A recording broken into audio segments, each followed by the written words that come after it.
आज हम इस वीडियो के माध्यम से मानव की मानवीय शक्ति के बारे में चर्चा करेंगे। इस धरती पर जो भी मानव जन्म लेता है एवं जीवन जीता है वह असीम मानवीय शक्तियों का स्वामी होता है। इसी मानवीय शक्ति में मनुष्य के पास एक शक्ति यह भी होती है जिसे किसी चीज़ से जुड़ने व न जुड़ने के संबंध में मनुष्य प्रयोग कर सकता है। मनुष्य के पास यह शक्ति होती है कि वह जिस चीज़ से चाहे उस चीज़ से जुड़े और जिस चीज़ से न चाहे उस चीज़ से न जुड़े और ऐसी चीज़ों के प्रभाव से स्वयं को मुक्त रखता हुआ इस धरती पर जीवन यापन करे। ज्ञान की दृष्टि से जो भी चीज़ें मनुष्य से जुड़ती हैं उन्हें दो वर्गों में विभक्त किया जा सकता है।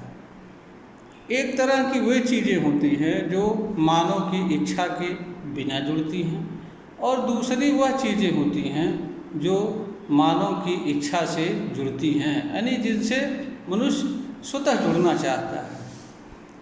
जो चीज़ें मानव की इच्छा के बिना मनुष्य से जुड़ती हैं उन चीज़ों पर मनुष्य का कोई नियंत्रण नहीं होता है, इसलिए मनुष्य उन चीज़ों को क्रिया करने से या किसी तरह की एक्टिविटी या क्रियाकर्म करने से रोक नहीं सकता है। मनुष्य के पास ऐसी चीज़ों से अगर कोई पीड़ा व तकलीफ़ होता है तो उसके पास केवल यही एकमात्र बचाव का साधन होता है कि वह ऐसी चीज़ों से न जुड़े।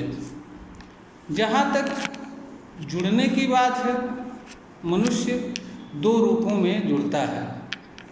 एक इच्छा से जुड़ता है और एक मनुष्य और दूसरी वह चीज़ें होती हैं जिनसे मनुष्य बिना इच्छा के जुड़ता है। मनुष्य अगर किसी चीज़ के बारे में पहले से निर्णय नहीं किया रहता है तो जो भी चीज़ उसके संपर्क में किसी भी कारण से आती है मनुष्य उससे स्वतः जुड़ जाता है और उस चीज़ से किसी न किसी रूप में प्रभावित होता है, चाहे वह प्रभाव उसके अनुकूल हो या प्रभाव उसके प्रतिकूल हो या पीड़ा व दुख देने वाला हो। अक्सर अगर ईमानदारी से देखा जाए तो मानव के व्यवहार जगत में आए दिन या निरंतर इस तरह की घटनाएं घटती हैं जो मनुष्य के लिए अच्छा नहीं होती हैं। ऐसी चीज़ें मनुष्य को आए दिन किसी न किसी तरह का पीड़ा तकलीफ व संताप देती हैं। मनुष्य चाह करके भी इनका निवारण नहीं कर पाता है क्योंकि ऐसी चीज़ें मनुष्य के नियंत्रण में नहीं होती है। मनुष्य चाह करके भी इन्हें रोक नहीं पाता है। ऐसी अवस्था में अक्सर लोग स्वयं को कोसते हैं, भाग्य को कोसते हैं, कर्म को कोसते हैं या उन चीज़ों को कोसते हैं जिनसे उनको किसी तरह का तकलीफ़ व पीड़ा व असुविधा होती है। यहाँ पर मनुष्य के पास एक शक्ति होती है, वह शक्ति होती है किसी चीज़ से जुड़ने या न जुड़ने की। मनुष्य अपनी इस शक्ति का प्रयोग कर सकता है और इस शक्ति का प्रयोग करके मनुष्य उन चीज़ों से स्वयं को विरत रख सकता है जो चीज़ें उसके लिए पीड़ा व दुख का कारण बनती हैं। इसके लिए मनुष्य के लिए यह आवश्यक होता है कि वह पहले से समझ बूझ करके विचार करके निर्णय ले कि उसे किस चीज़ से जुड़ना है और किस तरह की चीज़ों से नहीं जुड़ना है। मनुष्य जब एक बार इस तरह का निर्णय ले लेता है फिर उस तरह के क्रियाकलाप या घटनाएं होने के बाद भी मनुष्य उनसे नहीं जुड़ता है। इसका कारण ये होता है कि ऐसी चीज़ें मनुष्य के द्वारा स्वतः ही रिजेक्ट कर दी जाती हैं। जब मनुष्य द्वारा जिन चीज़ों का रिजेक्ट कर दिया जाता है वे चीज़ें मनुष्य को प्रभावित नहीं कर पाती हैं, या जिन चीज़ों से मनुष्य का संपर्क नहीं रहता है या जिन चीज़ों से मनुष्य नहीं जुड़ता है वह चीज़ें भी मनुष्य को कोई विशेष प्रभाव नहीं दे पहुंचा पाती हैं। इसलिए मनुष्य के लिए यह आवश्यक होता है कि वह उन चीज़ों के संदर्भ में एक निर्णय पहले से किए रहे, जो चीज़ें उसके लिए किसी भी तरह का पीड़ा व दुख का कारण बनती हैं उनके संदर्भ में मनुष्य विचार करके उन सारी चीज़ों के संदर्भ में एक निर्णय ले। इस निर्णय के अनुसार अपने अंदर विचार व भाव स्थापित कर ले। ऐसा करने से मनुष्य को फ़ायदा यह होता है कि जब ऐसी चीज़ें आती हैं तो मनुष्य ऐसी चीज़ों से के प्रभाव से या इनसे स्वतः दूर रहता है। उसके लिए अलग से कुछ करने की ज़रूरत नहीं होती है। यह कार्य अत्यंत सरल होता है और इसको हर मनुष्य को जीवन में अपनाना चाहिए। इसका कारण ये है कि हमारा जिन चीज़ों पर नियंत्रण न हो या जिन चीज़ों को हम असुविधा को या पीड़ा को हटा नहीं सकते हैं उनके लिए हमारे पास अच्छा से अच्छा एवं बेहतर विकल्प ये होता है कि हम उन चीज़ों से स्वयं को दूर रखें, उनसे अपना जुड़ाव न रखें और उनके बारे में अपनी स्पष्ट निर्णय रखें कि हमें इस चीज़ से नहीं जुड़ना है। जब मनुष्य इस तरह का निर्णय करके और इस तरह के विचार व भावना से युक्त रहता हुआ कर्म करता है, जीवन जीता है, समाज में आगे बढ़ता है, अपनी क्रियाकलाप करता है, तो मनुष्य ऐसी चीज़ें जो उसके लिए उचित नहीं होती हैं या उसके लिए पीड़ा व दुख का कारण बनती हैं उसके द्वारा स्वतः ही रिजेक्ट कर दिया जाता है। इसका कारण ये होता है कि मनुष्य के अंदर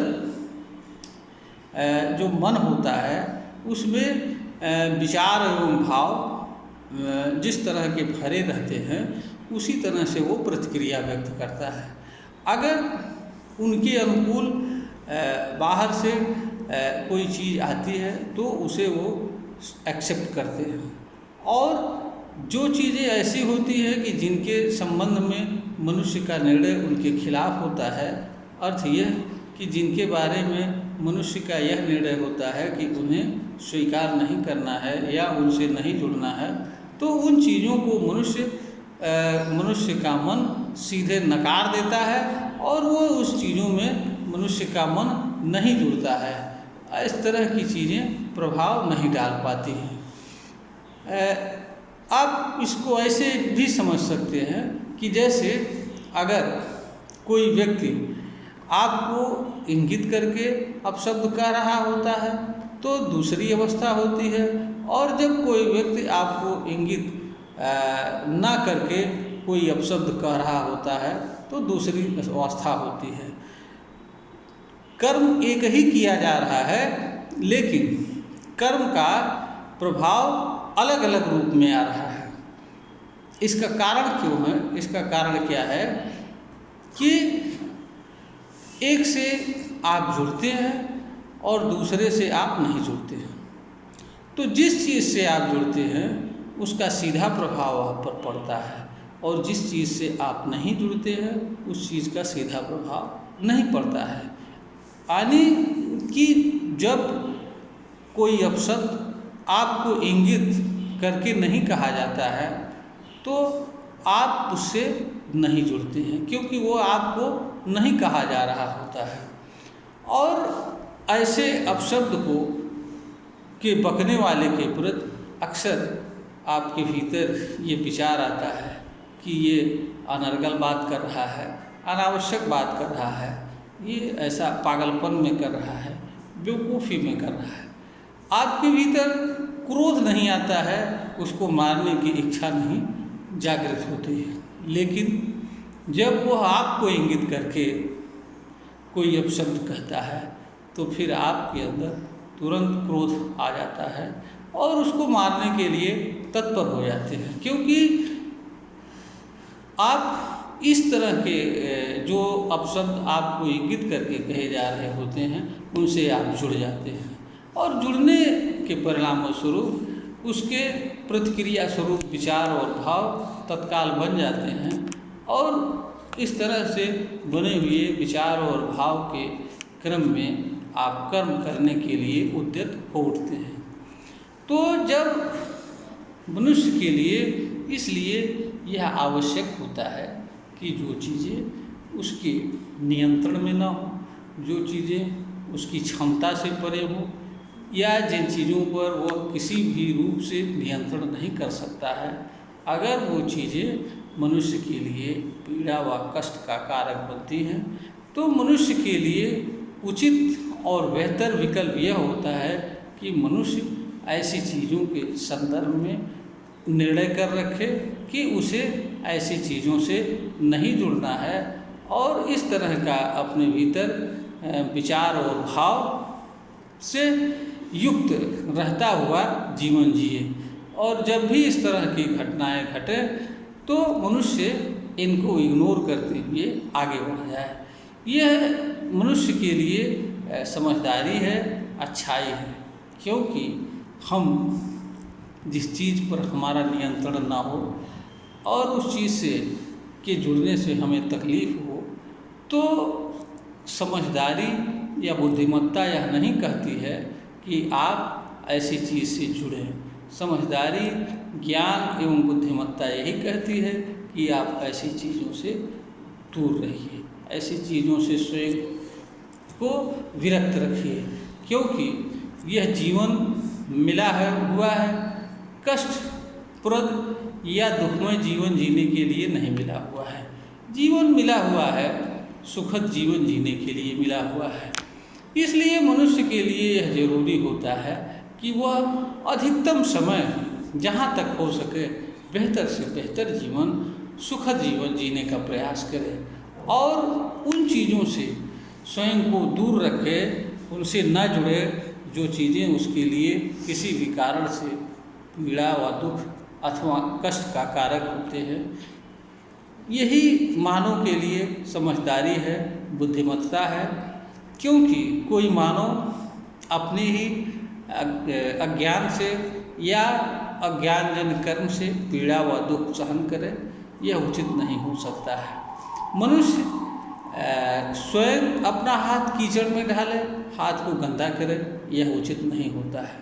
मनुष्य अपने हाथ को आग में डाले, उससे जले, यह उचित नहीं होता है, क्योंकि आग का स्वभाव है जलना।